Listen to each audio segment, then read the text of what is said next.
Olá, pessoal, bem-vindo ao Enigmas. Eu sou Kátia de Gaia. E eu, Cris de Pascoal. Está começando mais um programa aqui na TV Mundi, onde o normal é ser diferente. O normal aqui é ser paranormal. E o nosso tema de hoje é muito interessante. É o lado oculto da bandeira do Brasil. Estamos aqui novamente com o pesquisador Eduardo Nunes de Carvalho. Mas antes de falar com este convidado, vamos para um rápido intervalo?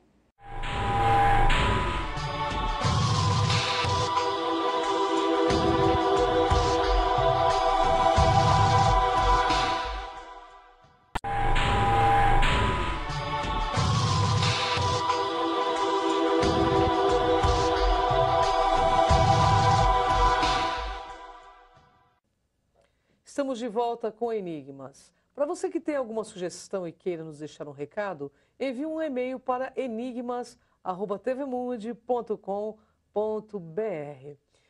Olá, bem-vindo, Eduardo, novamente ao programa Enigmas. Gratidão pela tua presença, uma honra sempre estar contigo aqui, porque aqui no Enigmas é assim, espiritualidade é cultura, e cultura aqui espiritualiza. Bom, hoje nós vamos falar sobre os símbolos ocultos na bandeira do Brasil. Porque, para começar o nosso assunto, eu queria te perguntar o seguinte: se já somos independentes de Portugal, por que nós conservamos símbolos portugueses na nossa bandeira? Cris, a bandeira do Brasil, ela carrega a tradição, como a heráldica e a vexilologia apresentam, né? Ou seja, você tem uma história construída, uma história que foi construída há 300, 400, 500 anos. Então, quando o Brasil conquistou a independência, ele conquistou num cenário especial na América. Foi a única monarquia, o único país que se tornou independente, assumindo a monarquia como seu modelo governamental. Ou seja, não houve um rompimento completo com Portugal, e sim, houve uma transição mais harmônica, uma fase de amadurecimento. Ou seja, o Brasil, para se tornar uma república, ele precisou de 80 anos depois da independência, para ter esse processo amadurecido, né?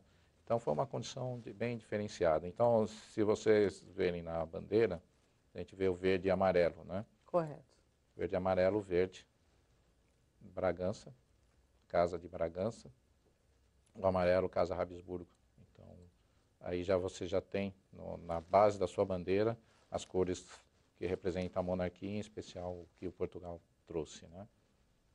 Você também tem um globo azul na bandeira, que foi uma forma estilizada, aproveitada da esfera armilar de Dom Manuel I, que se transformou no globo azul, mas se vocês compararem com a bandeira do Império, vê uma certa lógica com isso, né?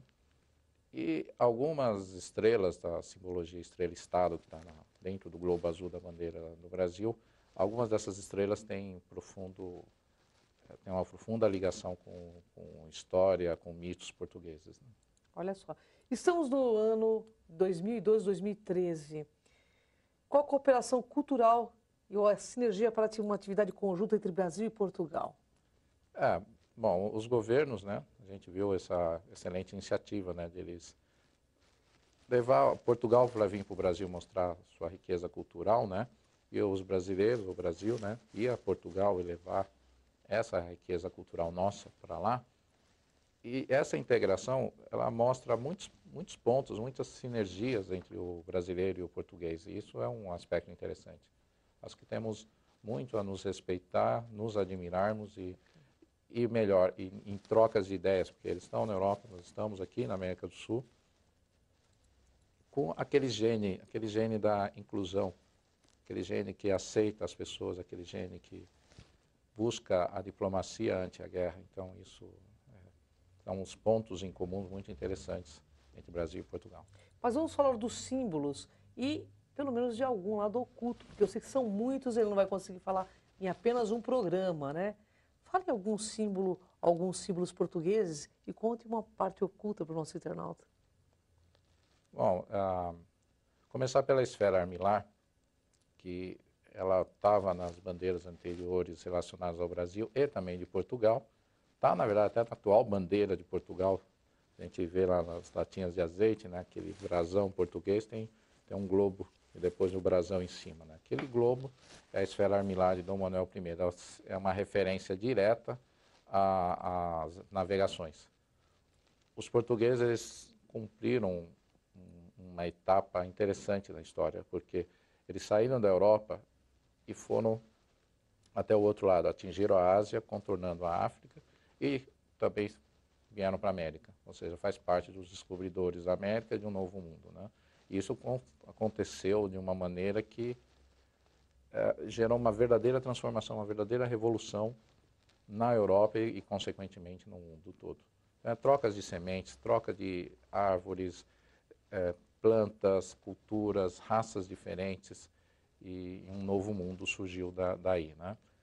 Os portugueses se visualizavam por essa missão de desbravar o mundo nas navegações como os próprios argonautas, ou seja, em busca do tozão de ouro.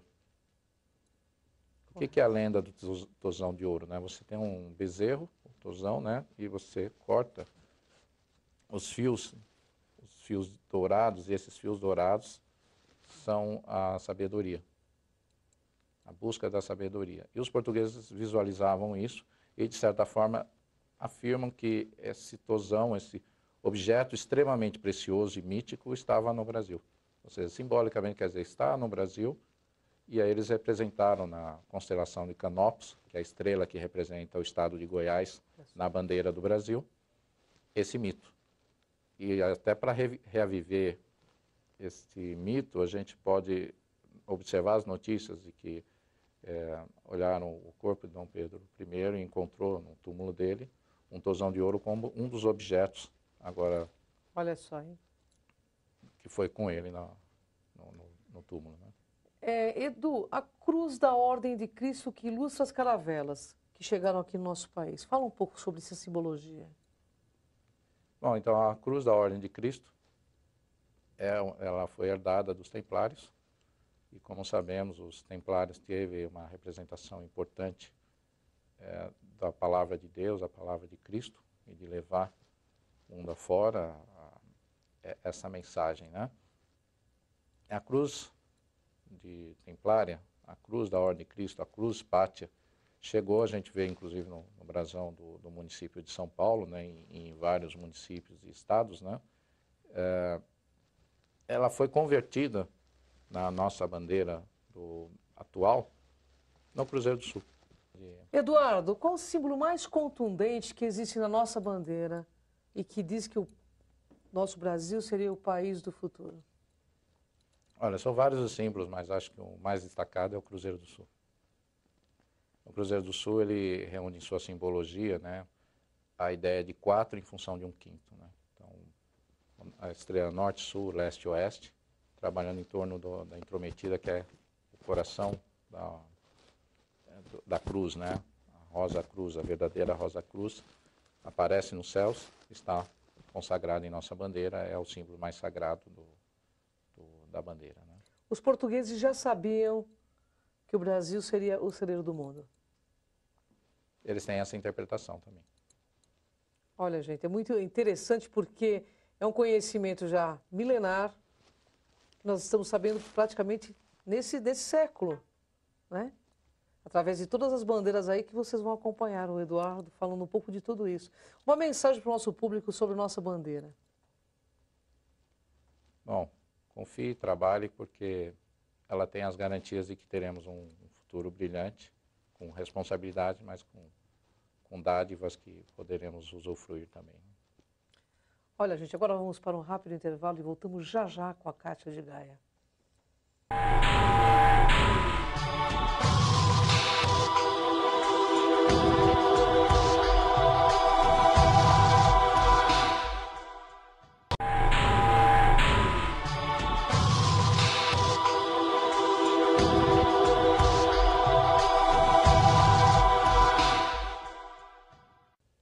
Estamos de volta com o programa Enigmas e antes de qualquer coisa eu gostaria de agradecer o apoio das lojas Segmagem. A Segmagem é pioneira em sistemas de segurança e trabalha com produtos de última geração em circuito fechado de TV e interfonia. Para você que quer conhecer a linha de produtos, acesse o site www.segmagem.com.br. Eduardo, enorme prazer recebê-lo. Tema muito interessante este, né? Eu gostaria que você falasse um pouquinho para a gente sobre o símbolo azul, né? O globo azul dentro da bandeira do Brasil. Bom, o globo azul, ocultamente falando, ele é um símbolo de proteção, né? Você ao colocar um globo azul dentro de um símbolo de um estado, como no nosso caso, o caso do Estado brasileiro, você está fazendo com que aquele símbolo sagrado vibre em sinal de proteção a todo o povo, a todo o seu continente, a todo o propósito histórico desta nação, né? O globo azul, ele tem, por exemplo, na cor azul índigo, uma cor que é uma cor de integração com outras dimensões, é a cor de Maria. É a cor, então, portanto, é uma cor feminina, a cor da vida, né? Certo. Muito interessante. Lá nós temos também o Cruzeiro do Sul, né? Qual é o simbolismo dele? O que significa? Bom, o Cruzeiro do Sul, ele traz em si a cruz e a rosa, como a gente havia comentado, né? E pensa assim, se vocês visualizarem o século XV, século XVI, a idade mercantilista, e olha, aquelas pessoas não pensa no navegador, aquele que estava conduzindo a navegação, mas pensa naquele que está trabalhando na navegação, que não teve acesso à educação, mas tem uma fé, uma crença muito forte em Cristo, uma crença na cruz em si, né? No momento que você sai do hemisfério norte e está cruzando para o hemisfério sul, aquelas constelações que você vai se orientando começam a desaparecer, porque é uma transição para as constelações que aparecem mais frequentemente no hemisfério sul, né? Naquele momento começa a haver um pânico, porque você está acostumado a se orientar pelas estrelas e você começa a perceber que as estrelas estão desaparecendo. Até que, de repente, ele percebe que tem uma estrela seguindo. Uma cruz. Simplesmente o Cruzeiro do Sul. Bem. Esse símbolo ficou tão marcado, mas tão marcado, que Dom João VI, quando veio para o Brasil, ele teve que parar em Salvador e depois ir para o Rio de Janeiro, né? Quando ele parou em Salvador, ele assinou um livro. Ele fez questão de, após a assinatura dele, desenhar 5 pontos do Cruzeiro do Sul. Isso tem alguma coisa simbolicamente nos dias de hoje? Tudo a ver, né? Mas a gente tem que pensar que a cruz ela é um símbolo de materialização do espiritual na Terra. Então, algo sai de cima, se manifesta abaixo e se expande horizontalmente. Então, essa é a simbologia da cruz. Então, pensa num raio caindo e depois na expansão lateralizada dela, né? Então, isto já é um aspecto que em si simboliza a importância da cruz. Abrange o todo. Abrange o todo, né? E já que a gente abordou a questão portuguesa, né? Portugal nasceu sobre um milagre, um mito, né? Do milagre de Ourique, em que o Dom Afonso Henriques, o fundador de Portugal, visualizou uma cruz no céu. E essa cruz passou a ser o símbolo de armas de Portugal, né? Os 5 desenhinhos, né? Os 5 escudos formam uma cruz. E essa cruz, então, acabou carregando a todo momento a simbologia portuguesa e depois se converteu na simbologia brasileira. Muito interessante. Em que sentido a monarquia portuguesa influenciou pela construção da paz, a unidade continental brasileira? Acho que a principal razão da gente ter um país de dimensões continentais foi a presença da monarquia pós-independência. A figura de Dom Pedro I, de certa forma, tranquilizou e conseguiu que o país se mantivesse unido. A habilidade diplomática dos portugueses em fazer aliança com os ingleses, volta e meia faz acordo com os holandeses, com os espanhóis, com os franceses, ao longo da história, deu um saldo final, agora que essas etapas históricas concluíram, o saldo final é que o número de derramamento de sangue foi muito menor do que em outros cenários. Perfeito. Então, Então, temos muito que agradecer a história e temos que aprender desses exemplos históricos e fazer o mesmo atualmente. E vemos fazendo, né? Claro. A Constituição pós-independência, com Dom Pedro I, foi considerada na época uma das mais inovadoras da primeira metade do século XIX, onde isto se refletiu na nossa bandeira.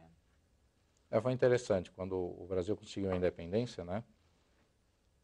Dom Pedro I ouviu os grandes assessores, por exemplo, José Bonifácio de Andrade Silva e várias outras pessoas que estavam idealizando uma grande nação com vários ideais inovadores, né? Isso se refletiu na Constituição.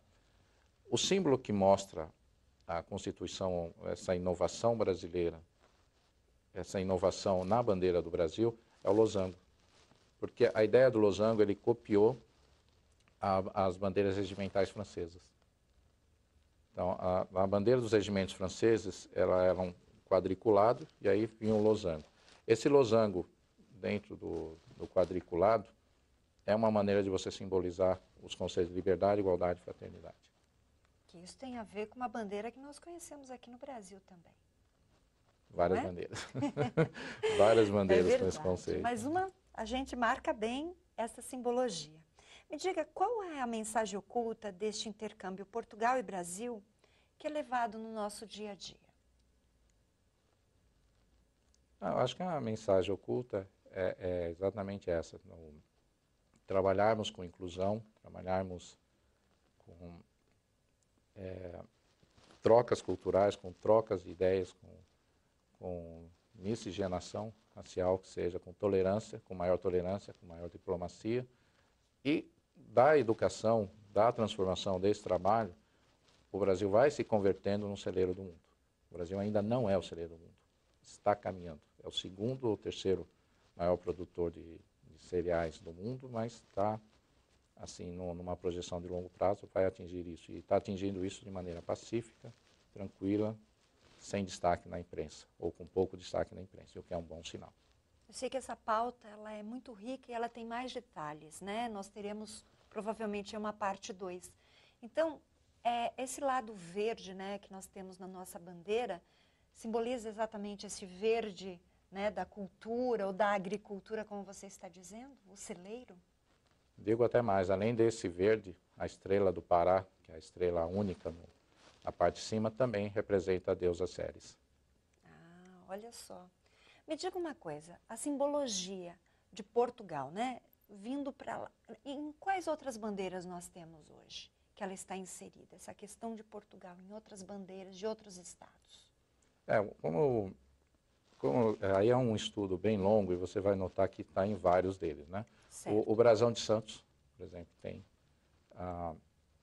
a bandeira de São Paulo, como a gente falou, carrega essa simbologia, né? Sim. E aí você vai até do Rio Grande do Sul, você vê como parte dos símbolos algo inserido nisso também. E na Bahia, das cores, por exemplo?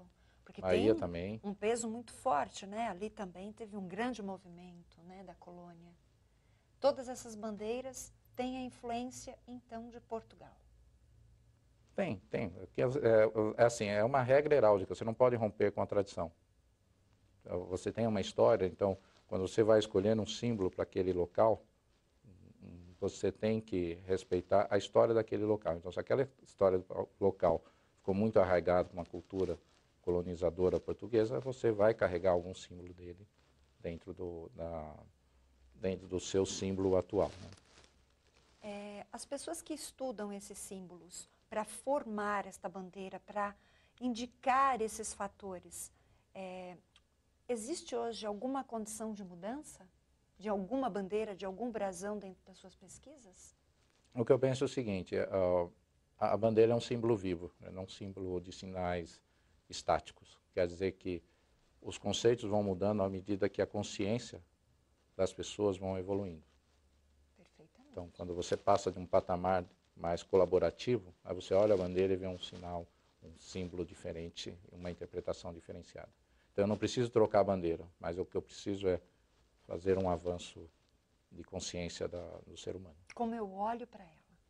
Como você olha. Perfeito. Bem, para as pessoas conhecerem um pouco mais do seu trabalho, eu gostaria que você passasse os contatos, site, e-mail, por favor. Bom, eu represento a Eubiose, sou colaborador dela, então o site é www.eubiose.org.br e para contato meu e-mail é encarvalho@ig.com.br. Perfeito. Nós vamos para o rápido intervalo e já voltamos.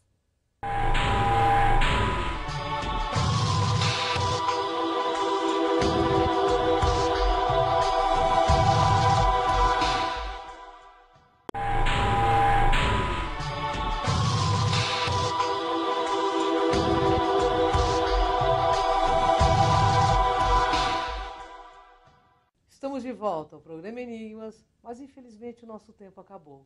Porque no Enigmas é assim, nós preferimos ter a mente aberta para estes enigmas do que fechada pelas crenças.